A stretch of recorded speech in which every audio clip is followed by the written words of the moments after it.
In the 14th year, Shibbolama and the kings who were with him came, subdued the Rephaim and Ashtaroth, Karnaim, the Zuzim and Ham, the Emaim and Shaph Kiriathaim, and the Horites in the hill country of Seir as far as El Paran, on the edge of the wilderness. And they turned back and came to Mishpat, that is Kadesh, and subdued all the country of the Amalekites, and also the Amorites who lived in Hazazon Tamar. Then the king of Sodom, the king of Gomorrah, the king of Admah, the king of Zeboim, and the king of Bela led out, and they joined battle in the valley of Siddim with King Chedorlaomer of Elam, King Tidal of Goyim, King Amraphel of Shinar, and King Arioch of Elazar, 4 kings against 5. Now the valley of Siddim was full of bitumen pits, and as the kings of Sodom and Gomorrah fled, some fell into them, and the rest fled to the hill country.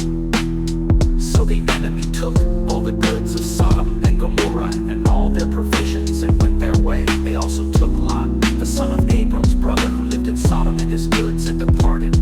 Then one who had escaped came and told Abram the Hebrew, who was living by the oaks of Mamre, the Amorite brother of Eshcol and of Aner. These were allies of Abram. When Abram heard that his nephew had been taken captive, he led forth his trained men, born in his house, 318 of them, and went in pursuit as far as Dan. He divided his forces against them by night, he and his servants, and routed them and pursued them at Ba, north of Damascus. Then he brought back all the goods, and also brought back his nephew Lot with his goods, and the women and the people. After his return from the defeat of Chedorlaomer and the kings who were with him, the king of Sodom went out to meet him at the valley of Shaph, that is, the king's valley, the king's valley, and King Tidal of Goyim, King of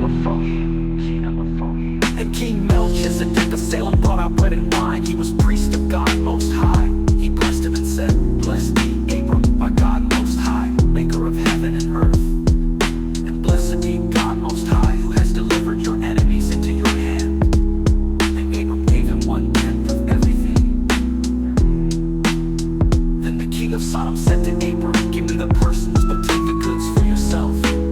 But Abram said to the king of Sodom, "I have sworn to the Lord God Most High, maker of heaven and earth, that I would not take a thread or a sandal thong or anything that is yours, so that you might not say, I have made Abram rich.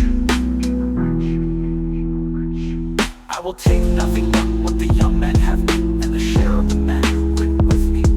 Aner, Eshcol, and Mamre, let them take their share, let them take their share." After these things the word of the Lord came to Abram in a vision. "Do not be afraid, Abram, I am your shield, your reward shall be very great."